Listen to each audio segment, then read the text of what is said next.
Yung love and appreciation po, yun po yung magandang i-celebrate ngayong Pasko with Goldilocks.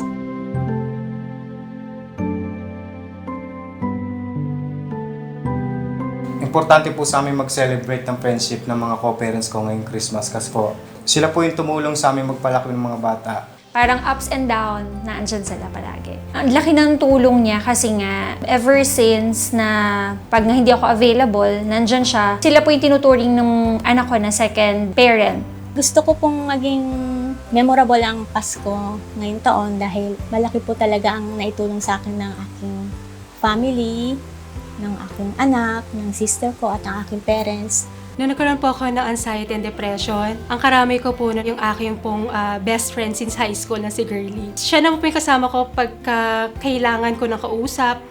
Tagal na rin po namin din nakikita.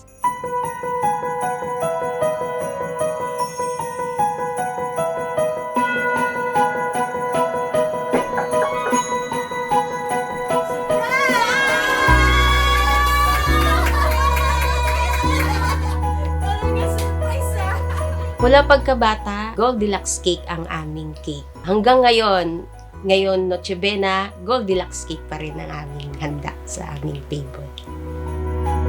Si Leslie, hindi lang siya mapagbigay na through financial and material. Pag halimbawa meron akong problema, siya yung nahihingahan ko.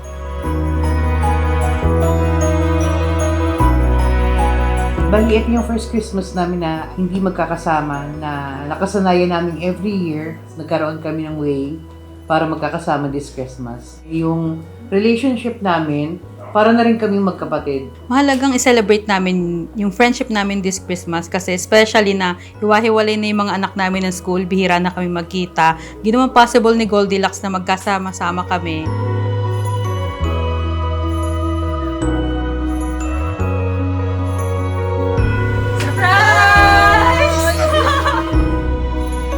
Perfect timing talaga kasi ito yung chance na makikita niya na yung bagong chapter ko as a mother. Makikita niya na yung baby ko. Si Mandy kasi, sweet din yan, tapos thoughtful. Halos pareho lang kami, kaya siguro nagkasundo talaga kami. Kahit po hindi ganoon ka-enggrande ang aming celebration, basta with Goldilocks cake, panalo. Mas nagiging masaya ang selebrasyon pag may cake, lalo na pag Goldilocks. Hindi nawawala yung Goldilocks na cake sa hapagkainan namin. So, sineselebrate namin yung Pasko at the same time yung pamilya.